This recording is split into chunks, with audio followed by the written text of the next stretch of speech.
प्रधानाचार्य जी एवं गुरुजन वर्ग एवं मैडम वर्ग एवं मेरे प्यारे छात्र छात्राओं, जैसे कि आज आप सभी को विदित है कि हम अपने विद्यालय के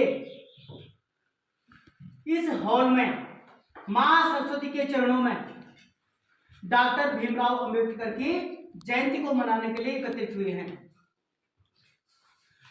ये जो आज भीमराव अंबेडकर की जयंती जो है हमारे पूरे प्रदेश में बड़ी धूमधाम हर्ष उल्लास के साथ मनाई जा रही है। एक हमारे विद्यालय में नहीं बल्कि पूरे विद्यालय में सारे पूरी तरह से बड़े मजे से इस जयंती को मना रहे हैं। इसका क्या कारण है, क्यों मनाई जा रही है जयंती? तो देखो हमारा जन्म भी हुआ था। जयंती का मतलब जन्म, आज उनका जन्म हुआ था। हमारा जन्म भी हुआ है, हमारा बर्थडे भी आता है। हमें पता ही नहीं कि हमारा बर्थडे कब आ रहा है। और इनके बर्थडे को, इनके जयंती को लोग बड़ी धूमधाम से मना रहे हैं। विद्यालय में आज छुट्टी थी, आज बच्चों को स्कूल बुलाया, हम लोगों को स्कूल बुलाया, हमें बहुत अच्छा लगा। सरकार इस पर बहुत अच्छी पहल कर रही है। ये ऐसे व्यक्ति नहीं थे कि जिन व्यक्तियों को भूला जा सके, जिस व्यक्ति को थोड़े टाइम के बाद, जैसे हमारे गांव में, आपके गांव में कोई व्यक्ति होता है, वो हम हैं, हम आज यहाँ पे कल मर जाएंगे, हमें भूल जाएंगे लोग, हमें भूल जाएंगे। हमारे दादा परदादा, आप लोगों के दादा परदादा हैं, उनको भूल गए क्योंकि उन लोगों ने ऐसे कार्य ही नहीं किए। मगर डॉक्टर भीमराव अंबेडकर ने ऐसे कार्य किए हैं कि उनको 14 अप्रैल, आज कितनी तारीख है? 14 अप्रैल, आज उनका जन्म दिवस है। और कब हुआ था उनका जन्म? 1891 में उनका जन्म हुआ था, ठीक है ना। पर 14 अप्रैल को मनाया जाता है, हर साल 14 अप्रैल को मनाया जाता है। धीरज सर ने आपको काफी चीजों से अवगत कराया है कि वो जो थे एक बहुत गरीब परिवार से थे, उनके पास पैसा नहीं था, बल्कि उनका पापा आर्मी में थे। मगर उस टाइम की जो उनकी वेतन थी, जो उनको मजदूरी में जो सैलरी मिलती थी, वो बहुत कम थी। उस टाइम बहुत कम मिलता था, उनको 40-50 रुपया सैलरी मिलती थी उस टाइम की, 50 रुपया तक मिलती थी। उसमें वो अपना परिवार का पालन पोषण करते थे। इनके पिता का नाम रामजी बाई सतपाल कुछ ऐसा था, और मम्मी का नाम था भीमाबाई। ये जो थे इनके, ये कितने भाई थे? 14 भाई थे। सबसे लास्टवा भाई थे ये, 14 भाई बहन थे ये। सबसे लास्ट जो थे डॉक्टर भीमराव अंबेडकर थे। ये जो थे पढ़ने में बहुत ही अच्छे, बहुत ही तेज बुद्धि के बालक थे। इन्होंने सोचा कि समाज के अंदर, इन्होंने समाज को सुधारने के लिए, उनका उत्थान करने के लिए, महिलाओं का उत्थान करने के लिए जो इन पर जुर्म ढाया जाता था, ये भी इन्होंने जो है मतलब देखा कि हर टाइम हर जगह पर मतलब हमारा अपमान होता है, और हमने किस तरह से मतलब आगे बढ़ना है, हमारे पास कौन सी चीज है कि जिन चीजों से हम आगे बढ़ सकते हैं।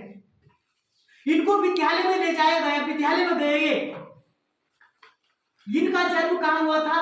माहो मध्य प्रदेश में हुआ था। माहो जगह है कोई, मध्य प्रदेश में है वो। उस जगह पे इनका, उस स्थान पर गांव है, वहां पर उस स्थान पर इनका जन्म हुआ था। तो इनका पढ़ाई लिखाई थोड़ी बहुत वहां पे हुई। ये जो प्रोफेसर भी बने बाद में, इन्होंने अच्छी पढ़ाई की। ये एक अर्थशास्त्री भी थे, वकील भी बने ये जो डिग्रियों में ये इन्होंने 5-7 डिग्रियां इन्होंने ऐसी ली थी, बहुत अच्छी ज्ञान था इनको बहुत ज्यादा। हमारे संविधान को आपको सबको पता है कि हमारा संविधान, लिखित संविधान बहुत बड़ा संविधान है। ऐसे नहीं कि हमारा संविधान, हमारे देशों में से सबसे बड़ा संविधान है लिखित संविधान। कठोर संविधान भी है, लचीला भी है। आप जैसे जैसे 12वीं कक्षा में जाओगे, आपको पढ़ाया जाएगा कि हमारे संविधान के बारे में क्या है, लचीला क्या है और कठोर क्या है। इसमें लचीला का मतलब होता है वो चीज, ये लचीले होती है कि किसी ने कोई जुर्म कर दिया, कोई काम कर दिया, तो उसके बचाने के लिए उसके लिए नियम भी बने हैं। कुछ समय के बाद इन्होंने क्या किया, अपनी डिग्रियां ली, और इनको कुछ में सफलता नहीं मिली। ये यहाँ से माहो नामक स्थान से छोड़ करके कोई दूसरी जगह चले गए थे, मुंबई कहीं और जगह चले गए थे। वहां जाके देखा इनकी मां का निधन भी हो गया। इन्होंने काफी समय के बाद जो है वहां पे काफी मेहनत की, पढ़ाई लिखाई की है, मगर उनको वहां पे सफलता प्राप्त नहीं हुई। एक कॉलेज में प्रोफेसर भी बने थे, मगर उस टाइम बहुत कम वेतन मिलता था, बहुत कम सैलरी मिलती थी उस टाइम। उन्होंने उस थैली पर जो है वहां पे से छोड़ा, सोचा कि समाज के बारे में मुझे इस समाज को किस तरह से आगे बढ़ाना है, किस तरह से मुझे समाज को आगे ले जाना है। हमारा देश आजाद होने वाला था कि जब हमारा संविधान आजाद होने पे था तो कितना था वो 1946 में, शायद 1946 में हमारा संविधान बनना शुरू हुआ। तो उन्होंने बोला कि संविधान को बनाना है, देश को। संविधान एक किताब है बेटा, संविधान कोई जानवर नहीं, संविधान कोई मनुष्य नहीं, कोई लेडीज नहीं, ऐसा नहीं। संविधान एक बुक है। उस संविधान के अंदर हमारे देश को चलाने के लिए नियम कानून बना दिए गए हैं। उन नियम कानूनों पे आज हमारा देश चल रहा है। किस नियम के अनुसार कौन सा काम होगा, किस नियम के अनुसार कौन सा काम होगा, इस काम को इस संविधान को बनाने के लिए आप सबको पता है 2 वर्ष 8 माह 11 दिन का समय लगा। इतना बड़ा समय लगा। डॉक्टर भीमराव अंबेडकर को जो है उन्होंने क्या किया, देश और उन्होंने एक समिति बनाई थी। उस समिति का नाम था प्रारूप समिति। उस समिति में जो है डॉक्टर भीमराव अंबेडकर को जो है उसका अध्यक्ष बना दिया कि भाई तू नहीं, आप नहीं जो है इस कार्य को करना है। उसके साथ और भी थे, गठन करने वाले और भी थे। क्यों बोला था उनको? क्योंकि वो बुद्धिमान थे, उन्होंने उतनी डिग्रियां हासिल की थी, बुद्धिमान थे और उनके अंदर सहनशीलता थी। आप जैसे थोड़ी कि आप लोगों को डांट दे और आप हमसे मुंह मोड़ के बात नहीं करके आप दूसरी जगह चले जाते हो, ऐसा नहीं था। उन्होंने अपनी शिक्षा स्कूल के अंदर नहीं आने दिया उनको। बड़ी मुश्किल से उनका एक कॉलेज में, एक स्कूल में एडमिशन हुआ था। तो वो चटाई डाल करके दरवाजे के सामने में पढ़ते थे। अंदर क्लास चलती थी और वो दरवाजे के सामने पढ़ते थे, फिर भी वो अपनी क्लास में प्रथम आते थे। ऐसी स्थिति में उन्होंने क्या किया, ऐसी स्थिति में उन्होंने अपना जीवन यापन किया था। और संविधान जब बनाना शुरू हुआ कि कब हुआ था वो, कि उन्होंने 9 दिसंबर और 1946 में प्रारंभ हुआ था और वो बनकर 1949 में तैयार हुआ था। और लागू कब हुआ था?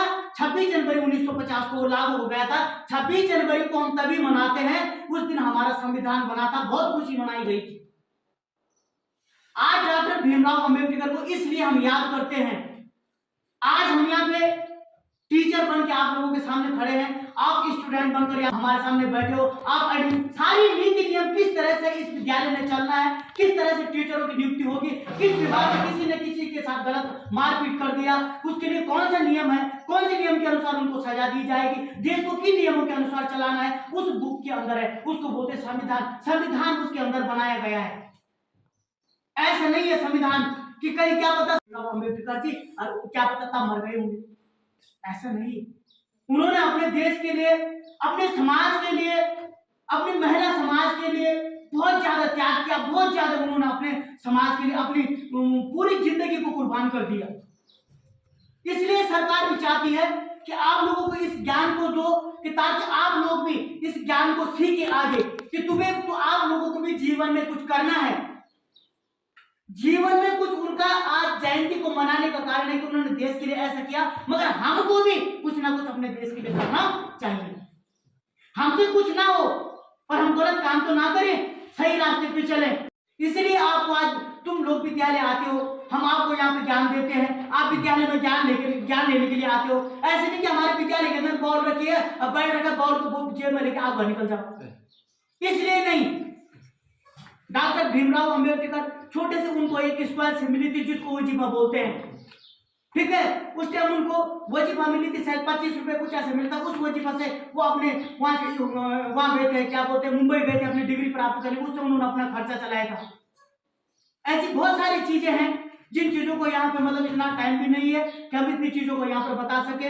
और लोग आज उनकी मूर्तियों को उनको अभी हमने आपके सामने यहाँ पे डॉक्टर भीमराव जी का उसको इसमें उसके फोटो का भी मालार्पण की है, फूल पुष्प चढ़ाए हैं। क्यों चढ़ाए, उसका क्या कारण है कि हम याद करेंगे उनको कि उन्होंने आज हमारे इतना किया है, अपने देश खातिर इतना किया है। हमने क्या किया? कुछ भी नहीं किया। हम कम से कम उनके कर्तव्यों पे, उनके जो नियम बने हैं उन नियमों पे खरा तो उतर सकते हैं। आज आपको यहाँ पर प्रतियोगिता करवाई गई है, कुछ प्रतियोगिता है, इसमें आपने निबंध लिखा है, इसमें आपने ड्राइंग प्रतियोगिता की है कि आपने डॉक्टर भीमराव अंबेडकर की वो बनानी है, फोटो बनानी है। हमारी फोटो क्यों नहीं बना रहे? हम तो आपको यहाँ पर पढ़ा रहे हैं, दिखा रहे हैं। जितने लोग यहाँ से चलेगा उनकी बना दो, वो चले गए यहाँ से, ठीक है। क्यों नहीं बना रहे हो? मैं यहाँ से चले जाऊँ, कल देवरानी जी चले जाएंगे, कल नीरज सर, हमारी क्यों नहीं लग रही यहाँ पे फोटो? हमने ऐसे काम किए। हम तो खाली 26 जनवरी को भारत माता की जय, इंदिरा गांधी अमर रहे, महात्मा गांधी अमर रहे, डॉक्टर भीमराव अम्बेडकर अमर रहे, खाली इतना सीखा है बस। बाकी हमको कोई ज्ञान ही नहीं है कि उन्होंने हमारे इस देश के लिए, हमारे समाज के लिए, हमारे लिए क्या क्या चीजें की।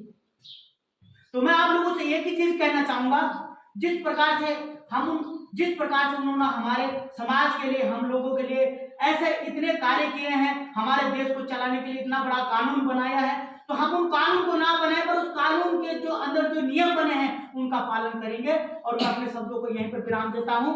धन्यवाद, थैंक यू।